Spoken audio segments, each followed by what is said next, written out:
Hai nhớ rằng ngông mông nhớ rằng cấp bộ cả hai mình chỉ lưu mika thia lưu phát kỳ trâu biết sẽ đợi tàu sai của xí ná thia tàu cỡ ná thia có khe sen tận nó do có từ thia nữ giống ly chào bây giờ do anh đây cũng chicken thế thì sẽ thọ chính anh đây là này thì hay nhiều cái nó là số từ sản xuất bút thế ôi hai ít nhiều mình chỉ rõ ràng thế liền họ giống ná mà lý sĩ rồi hay có tao ôi hai tàu ná. Salut à tous et à tous, je m'appelle Sissi et ici c'est un petit village et là c'est en montagne dans le village. C'était vraiment joli ici quand vous voulez venir ici au printemps. On peut voir les fleurs dans la montagne et juste suis-moi, je vais vous montrer quelque chose là-haut jusque là. On va prendre un petit vidéo. Et je veux bien de vous montrer cette plate, c'était vraiment génial. Si un jour vous voulez faire une visite ou vous voulez voir que quelqu'un qui peut vous aider à promener dans les villages, je peux vous aider. Donc je veux bien devenir un touristique. Et cette place c'était parfait, je pense. En fait, il ne s'est pas tard de venir ici, vous pouvez prendre en moto ou en pied pendant 1 heure ou 30 minutes, c'est pas très loin, mais c'était vraiment génial ici. Si vous venez ici, vous pouvez prendre des petits déjeuners ou des pique-niques avec votre famille ou votre petit ami. C'était vraiment la chance, je pense. Allez-y, suivez-moi.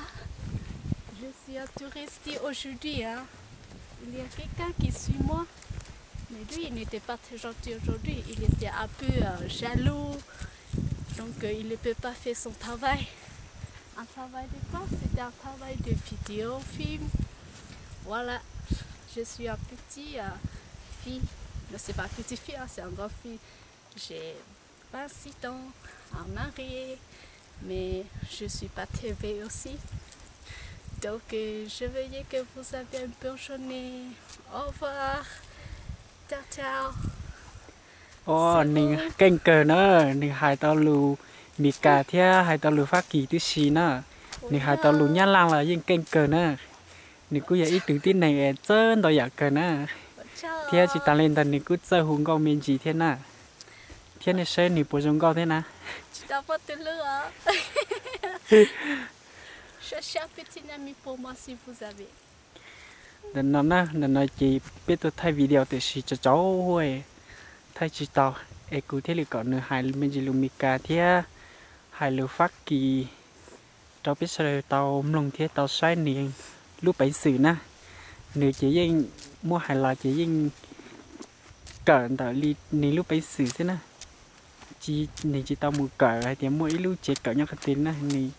phát kỳ tốt thì nửa cỡ thia mika tốt nửa cỡ nửa chỉ li cỡ nửa tao linh đó na kênh bọn nó na biết cho mình nhận sai món sapa chứ chống lên sai lùm mika cỡ li na Sẽ tạo sai sẽ lên từ na, giờ đến nên muốn xí hạt tuần chỉ sapa xí na chỉ hụt bé tao, bé cho nên một sai móng giò, chỉ ta li khé cho móng kết trái đá khổ cho nên tí xí ạ. Oli kia nên nó na cho hoa bọn nó na thầu ứ to mà ni chán tu gió thì xí nó hoa hà li to lúc chơi tu nó sẽ chè hoa mà bỏ hoa nia rồi ni nó sẽ na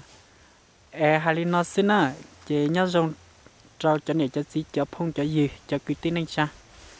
lì rồi bé mà nó cho nên thế bé muốn gì qua xí thế muốn trâu lửa khó chắc na qua cho nó đào nè bác sẽ biết đại video nó na bác biết sẽ biết đại video nó cho chỗ bác biết like share and subscribe thế na qua cho nó đào Ciao. Cho follow biết thế nào. Ne oubliez pas suivre nous et vous avez regardé un autre vidéo en manga. Merci.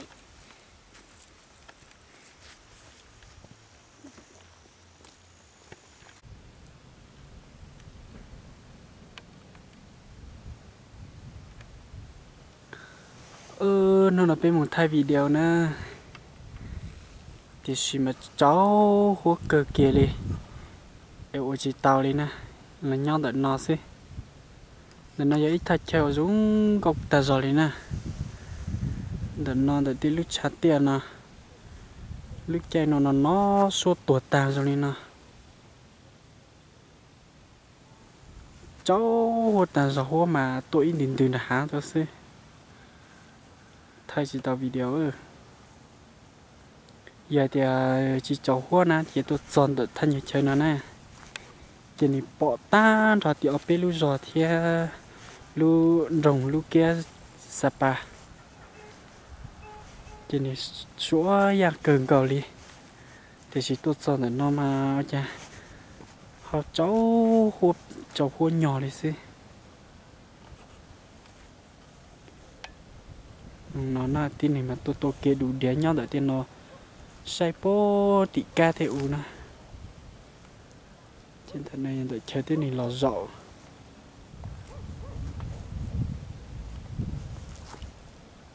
sáng chạy thì chỉ cháu hút này tôi sợ mà cháu hút cực kỳ đi nè thay chỉ tàu đi nè cú xịt cơ tôi nho tí pon để nó lại xí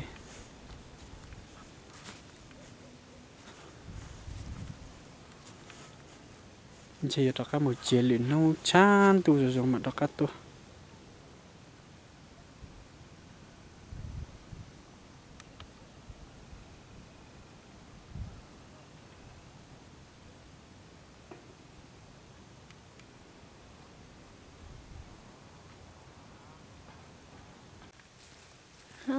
nung nó tên mình quay video thì chỉ mà cháu hô cà phê quay chỉ tàu lên nè bé bé từ phải em tú xe nhưng mà chỉ xả hai lú kia cho khó tiền nó ít sườn gió thầu nè thì ít tôi chơi cho khó lên này ta chơi rung có cả chỉ đã thế à chúng nên sẽ mà nhưng mà chỉ nhưng mà cái vấn này tôi chỉ sẵn che cũ liền tôi bơ đánh chỉ lấy đi á bé từ phải em không à sẽ tham gia nó rung có cả thì chỉ lúc chơi nó thì cho tua à chỗ đó chỉ ô khăn sẽ lúc bỏ rễ nó nữa tôi trồng rễ chung có ít tuổi dậy lòng cần mình nhớ nó ta lúc bỏ rễ nó mà cho nên sinh mình đi chợ mình sinh tàu lọt thì lòng công thì rồi đi đã chỉ ship bốn chơi à rồi có cả tí tía mà do chán đủ mà rồi có hay tí tía hay thay chán nó nè bé từ phang ế từ xiết cả nó nào chỉ lấy hậu lửa đó chỉ nếu mà chỉ sát thả lúc kia nó mua bao rê bao chùa xiết tí tê nó rồi có cả ta chơi nó đạt thiệt xin nó vô chán đủ tao đi cha hố đi hố sẽ tôi chỉ bỏ ra chỉ kia liền nhiều khó khăn mấy sọ nó xí nè sọ này bớt ra khăn đi thiệt được ấy có chỉ hai ốp cho lò đi lắm chạy vô cái chiếu luôn nè hai ốp cho lò mà có tuần đó thì có tuần đi gì cháu hôi chỉ tao gì chỉ sẽ thắt tư xía nó chỉ tao lò lì núi tao mà ít biết đi rồi nên muốn khó khăn á ấy có chỉ hai đi thì là nó mê